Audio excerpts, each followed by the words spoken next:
Radio Koraput के सभी श्रोताओं को नमस्कार। आज हम एक विशेष कार्यक्रम पर हैं जहां हम बात करेंगे एक नई व्यवस्था की, एक नई योजना की।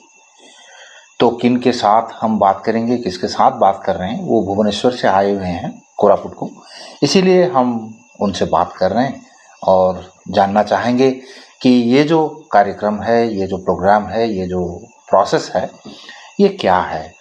और पहले तो उनको जानेंगे हम, वो क्या करते हैं, कहाँ से आए हैं और कोरापुट आज क्यों आए हैं। मैडम नमस्कार, आपका परिचय जरा हमारे श्रोताओं को दे दीजिए। मेरा नाम औरकुजा गिरी है। मैं एज अ फेलो काम करती हूँ centre for research in schemes and policies बोल के एक ऑर्गेनाइजेशन में, और एक नीश बोल के एक प्रोजेक्ट में मैं काम करती हूँ, national initiative for skill integrated higher education. उसमें हम अप्रेंटिसशिप एम्बेडेड डिग्री प्रोग्राम का इम्प्लीमेंटेशन में हेल्प करते हैं टू द स्टेट गवर्नमेंट्स। तो उड़ीसा के साथ हमारा एक MOU है उड़ीसा गवर्नमेंट के साथ। उसके बेसिस पे हम लोग last year apprenticeship embedded degree programme Orissa में शुरू किए थे। तो ये जो अप्रेंटिस एम्बेडेड प्रोग्राम, ये सब हमारे जो श्रोताओं का जरा ऊपर से चला गया जरा, तो मेरा बाल तो नहीं है, लेकिन जिनका बाल भी है वो पूरा उड़ गया। तो आप जरा विस्तार से बात कर लीजिए कि क्या है ये actually apprenticeship embedded degree programme. इसको छोटे में बोलते हैं AEDP। AEDP is skill integrated programme. वो स्किल इंटीग्रेटेड मतलब उस प्रोग्राम में 3 साल के लिए पूरा प्रोग्राम डिज़ाइन किया गया है। यानी कि वो ग्रेजुएशन के बाद ये करेंगे, ग्रेजुएशन के वक्त करेंगे। वो अंडर ग्रेजुएट प्रोग्राम है। तो ये प्लस टू के खत्म होने के बाद जैसे अंडर ग्रेजुएट प्रोग्राम जब वो डिग्री कर रहे हैं तब वो करेंगे। ये एक डिग्री प्रोग्राम ही है। वो डिग्री प्रोग्राम ही है। हाँ, ये degree it is an undergraduate degree programme. तो वो अंडर ग्रेजुएट डिग्री प्रोग्राम 3 साल के हैं। तो ये 3 साल में 2 साल वो थ्योरी पढ़ेंगे, थियोरिटिकल नॉलेज वो क्लासरूम में पढ़ेंगे। BA BSc BCom नहीं पढ़ेंगे। BA BSc BCom जैसा ही और एक कोर्स पढ़ेंगे, बट उसका नोमेनक्लेचर में BA BSc BCom रहेगा। तो ये कहाँ उपलब्ध कहाँ होगा फिर? ये NAC एक्रेडिटेड कॉलेजेस में होता है। तो UGC का जो गाइडलाइंस है, हमारा यूनिवर्सिटी ग्रांट्स कमीशन का गाइडलाइंस के अनुसार सिर्फ NAC एक्रेडिटेड कॉलेजेस में ये कोर्स चल सकता है। तो फैकल्टीज का दूसरा होंगे, ये जो एग्जिस्टिंग फैकल्टीज ही पढ़ाएंगे, क्योंकि उसमें जो है, उसमें जो थियोरिटिकल नॉलेज है वो जो एग्जिस्टिंग फैकल्टीज है वो पढ़ा पाएंगे। अब जो स्किल बेस्ड है, उस स्किल बेस्ड में जो स्किल बेस्ड कंपोनेंट का जो थियोरिटिकल पार्ट है वो एग्जिस्टिंग फैकल्टीज पढ़ा सकते हैं। अब जो प्रैक्टिकल पार्ट है वो लोग इंडस्ट्री में जाके सीखेंगे।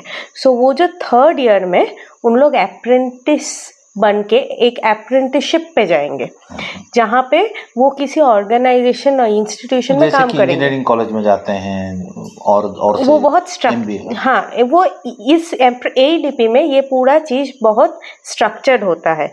तो वो जो अप्रेंटिसशिप के लिए जाएंगे, वो उस जिस कंपोनेंट में वो स्किल गेन किया है, जिसमें पढ़ाई किया है, उसी में वो जाएंगे।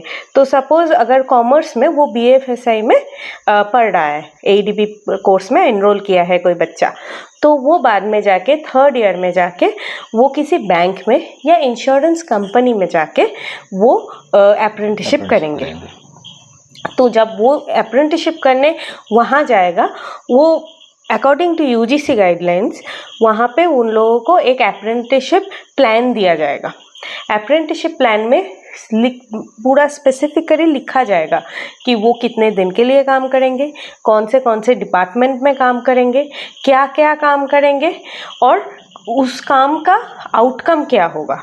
तो जैसे कि हम जब पढ़ाई करते हैं, हर कोर्स का एक कोर्स आउटकम होता है कि बच्चे ये सीखेंगे। तो वहाँ पे भी हर वो ट्रेनिंग का एक आउटकम होगा, ट्रेनिंग आउटकम होगा।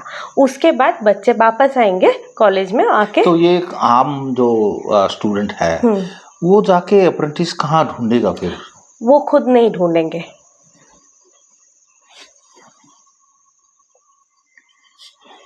कैसे ये अप्रेंटिसशिप एक बच्चा कैसे ढूंढ पाएगा? कोई फैसिलिटेशन मिलेगा उनके लिए? हाँ, तो ये जो स्ट्रक्चर, मैं जिस स्ट्रक्चर की बात कर रही थी, यहाँ पे यूजीसी गाइडलाइंस में ही लिखा गया है कि ये जो अप्रेंटिसशिप दिया जाएगा वो बीओपीटी की तरफ से दिया जाएगा। बीओपीटी क्या है? BOPT is board of practical training. Board of practical training वो एक सेंट्रल गवर्नमेंट सब्सिडियरी ऑर्गेनाइजेशन है। वो एक सेंट्रल गवर्नमेंट फंडेड ऑर्गेनाइजेशन है जो नैट्स पोर्टल को हैंडल करता है। नैट्स पोर्टल क्या है? National apprenticeship training scheme portal. ये ट्रेनिंग स्कीम पोर्टल में बच्चे तो एक कॉलेज, उस पोर्टल में तीन स्टेक होल्डर या तीन पर्सनल का होना बहुत ज़रूरी है। एक है कॉलेज, दूसरा है स्टूडेंट, तीसरा है इंडस्ट्री।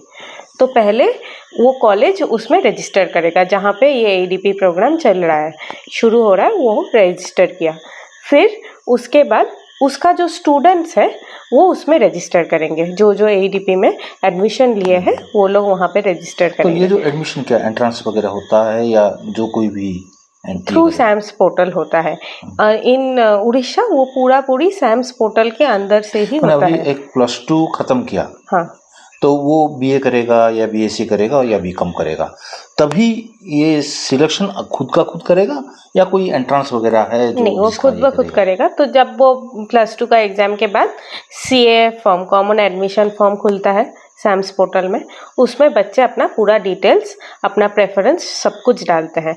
वहीं पे उन लोगों को दिखाया जाएगा कि एक एडीपी, नॉन एडीपी, वो सारे में, बीए में भी है, बीएससी में भी है, बीकॉम में भी है। तो वो चूज कर सकता है कि प्लेन है या बीए एडीपी, वो एडीपी पढ़ेगा या नॉन एडीपी पढ़ेगा।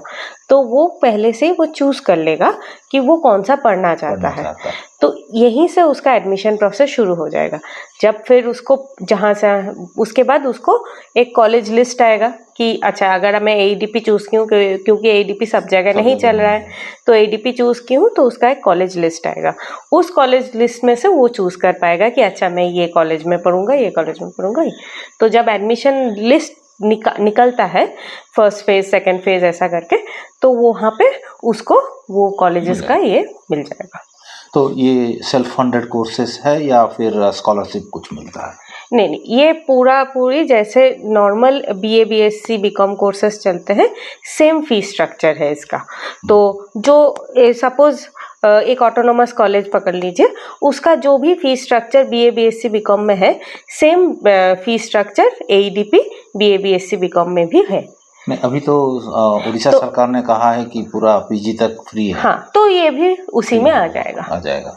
तो जो भी है, तो क्योंकि उड़ीसा में कॉलेजेस का डिविजन्स है, एडेड है, नॉन एडेड है, पूरी गवर्नमेंट है, उसके हिसाब से बहुत कुछ ये है, तो उसके हिसाब से फीस स्ट्रक्चर चेंज होता है। तो थर्ड ईयर में वो अप्रेंटिस करने के लिए जाएगा। हाँ, तो तभी कुछ अप्रेंटिस के लिए कुछ स्कॉलरशिप मिलेगा या उसको स्टाइपेंड मिलेगा। अभी तक गवर्नमेंट का जो नोटिफिकेशन है वहाँ पे 12,300 रुपये पूरा मतलब कम्प्लीटली 12,300 रुपये मिलेगा, जिसका 50% गवर्नमेंट देगा और उस रेस्ट 50% इंडस्ट्री देगा। तो ये जो स्किल है, ये अगर बीए वो पढ़ता है, फिर क्या स्किल के लिए वो ऑप्ट कर सकता है? तो वो जब बीए, वो सिर्फ बीए के लिए ऑप्ट नहीं करेगा, वो बीए हिस्ट्री के लिए सपोज ऑप्ट किया, तो बीए हिस्ट्री में उसको अभी के लिए टूरिज्म एंड हॉस्पिटैलिटी ऑपरेशन का स्किल का मैपिंग किया गया है। एक ये के लिए स्किल का बना हुआ है, अलग अलग स्किल बना हुआ तो है। ये कौन से पोर्टल में वो डिटेल्स मिल जाएगा उसको? सैम्स पोर्टल में। सैम्स पोर्टल में एक एडीपी टैब है, उसमें सब कुछ मिल जाएगा। चॉइस करने का क्या है।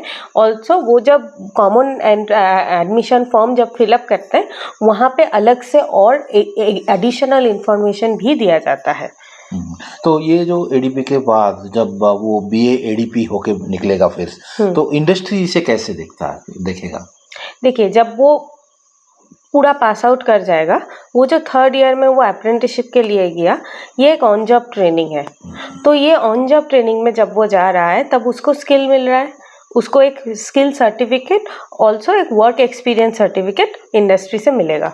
तो जब वो पूरा पास आउट हो गया, ग्रेजुएट हो गया, ग्रेजुएशन सर्टिफिकेट आ गया उसके हाथ में, तो उसके साथ उसको सिर्फ एक एकेडमिक ग्रेजुएशन सर्टिफिकेट के साथ साथ एक वर्क एक्सपीरियंस सर्टिफिकेट भी मिल रहा है 1 साल का। तो जब वो इंडस्ट्री में अप्लाई करने जाएगा वो उसको वर्क एक्सपीरियंस की हैसियत से दिखा सकता है। तो अगर वो पीजी करना चाहे तो कैसे क्या करेगा? ये वो नॉर्मल में जाएगा या फिर एडीपी वहाँ भी होगा? नहीं, वहाँ पे और एडीपी नहीं होगा, वहाँ पे वो जैसे वो नॉर्मल जो कर सकता है। अगर वो बीए हिस्ट्री पढ़ा है, हिस्ट्री विद एडीपी, देन वो एमए हिस्ट्री में पढ़ने जाएगा।